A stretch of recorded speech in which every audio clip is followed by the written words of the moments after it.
కృష్ణ, వెన్నెల వాళ్ళ పెళ్లి ఎలాగైనా సరే ఆపాలని చెప్పి వైష్ణవి కృష్ణ దగ్గరికి వస్తూ ఉంటుంది. ఇంతలో అక్కడ ఉన్న కృష్ణని చూసి, "ఏంటి కృష్ణ నీరసంగా ఉన్నట్టు ఉన్నావు? నువ్వు మళ్ళీ అక్కడ పెళ్లి పందిరిలో కూర్చుంటే మళ్ళీ ఎప్పటిదాకో లెగవు. అప్పటిదాకా ఇలా ఖాళీ కడుపుతో ఉంటావా ఏంటా? ఇదిగో ఈ జ్యూస్‌ని తీసుకో, నీకోసమే తీసుకొని వచ్చాను. ఎవరికీ తెలియకుండా తాగేసేయ్" అని చెప్పేసి అయితే అంటూ ఉంటుంది.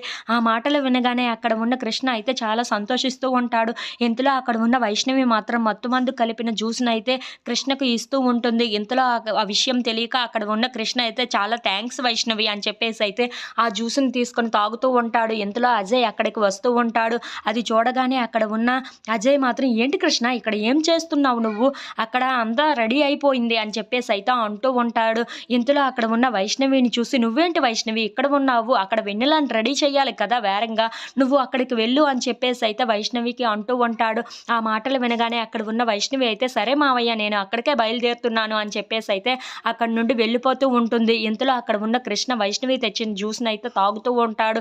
ఇంతలో అది తాగబోతూ ఉండగా అక్కడ ఉన్న అజయ్ అయితే, "ఏంటి కృష్ణ రెడీ అయిపోయావు కదా నువ్వు మొత్తం. ఇక నిన్ను ముత్తైదువులు వచ్చి నిన్ను తీసుకొని వెళ్తారు అంతే" అని చెప్పేసి అయితే అంటూ ఉంటాడు. ఆ మాటలు వినగానే అక్కడ ఉన్న కృష్ణ అయితే సరే అని చెప్పేసి అయితే అంటూ ఉంటాడు. ఇంతలో అక్కడ ఉన్న కృష్ణ మళ్ళీ ఆ జ్యూస్ తాగబోతూ ఉండగా తనకి అయితే ఒక ఫోన్ కాల్ వస్తూ ఉంటుంది. ఇంతలో అక్కడ ఉన్న జ్యూస్‌ని పక్కన పెట్టేసి అది అది ఫోన్ మాట్లాడుతూ ఉంటాడు. ఇంతలో అక్కడికి శోభన్ వస్తూ ఉంటాడు.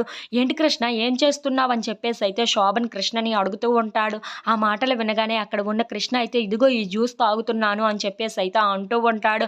ఆ మాటలు వినగానే అక్కడ ఉన్న శోభన్ అయితే, "ఏం చేస్తున్నావు కృష్ణ? ఇప్పుడు జ్యూస్ తాగటం ఏంటి? పెళ్లి పందిరిలో అందరూ నీ కోసం ఎదురు చూస్తూ ఉంటే ఇప్పుడు ఇంకా ఈ జ్యూసులేమీ వద్దు" అని చెప్పేసి అయితే శోభన్ కృష్ణని అలా తీసుకొని వెళ్ళిపోతూ ఉంటాడు.